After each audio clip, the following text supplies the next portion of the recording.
तो संजीव मुखिया के माता पिता को आप सुन रहे थे, जो ये कह रहे हैं कि संजीव मुखिया को फंसाने की कोशिश हो रही है। लेकिन एक बार ये जान लेते हैं कि आखिर संजीव मुखिया कौन है। तो देखिए, संजीव मुखिया जो लगातार नाम सामने आ रहे हैं, यानी कि पेपर लीक मामले को लेकर संजीव मुखिया का नाम सामने, लेकिन अभी फिलहाल संजीव मुखिया जो है वो फरार बताया जा रहा है। कहां है, इसकी तलाश फिलहाल पुलिस करने में लगी हुई है। तो लगातार देखिए, जैसे जैसे जांच का दायरा आगे बढ़ रहा है, कई नाम सामने आ रहे हैं और उम्मीद इसी बात की है कि नाम और भी सामने आ सकते हैं।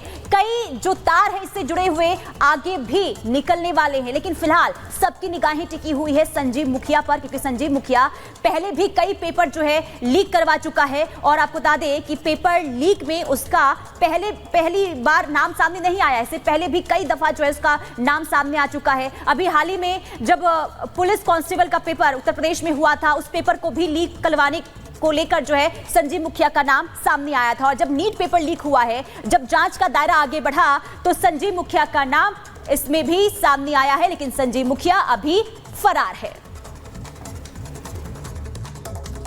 तो चलिए अब आपको बताते हैं कि पेपर लीक का मुखिया ये संजीव आखिर है कौन, जिसको लगातार पुलिस ढूंढ रही है। संजीव का नाम इसमें आया। देखिए, पुलिस को फरार संजीव मुखिया की तलाश है।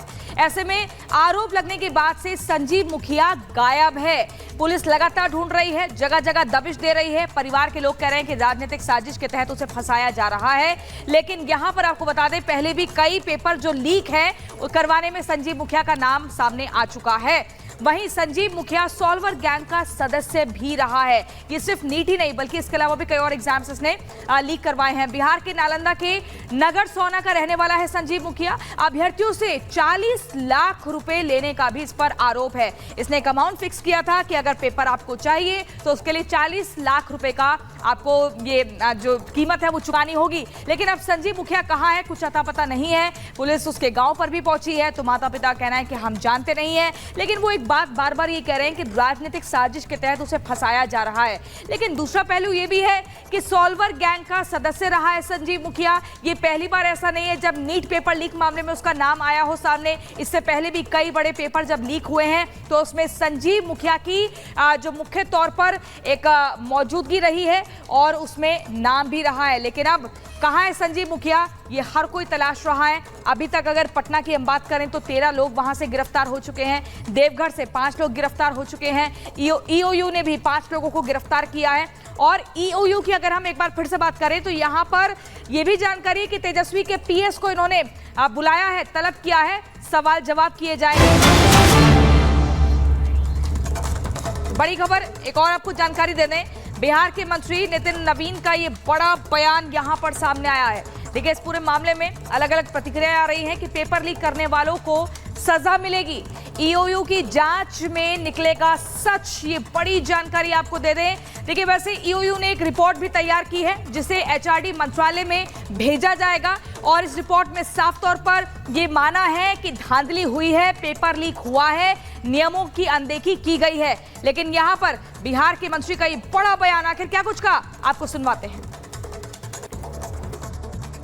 जो भी चीजें देश में भविष्य को लेकर हैं, चाहे युवाओं के, छात्रों के भविष्य को लेकर, उसमें कहीं भी कमियां अगर नज़र आ रही हैं तो निश्चित रूप से कानून के दायरे में उसको लाकर उस पर कड़ाई करने का काम केंद्र सरकार का है और माननीय मोदी जी ने इसी की पहल की है।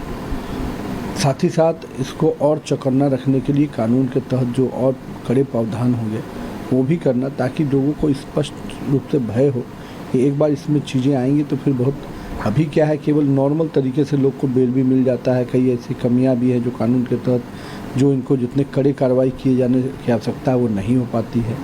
तो जो लोग भी इस विषय को देख रहे हैं या जो लोग इस पर राजनीति कर रहे हैं, दोनों लोगों को ये समझ कि कानून जब कड़े होंगे तो निश्चित रूप से भय भी होगा।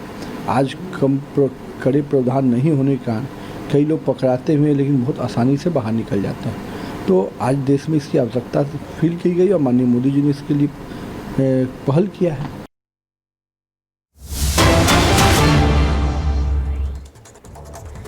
और इसी बीच एक और बड़ी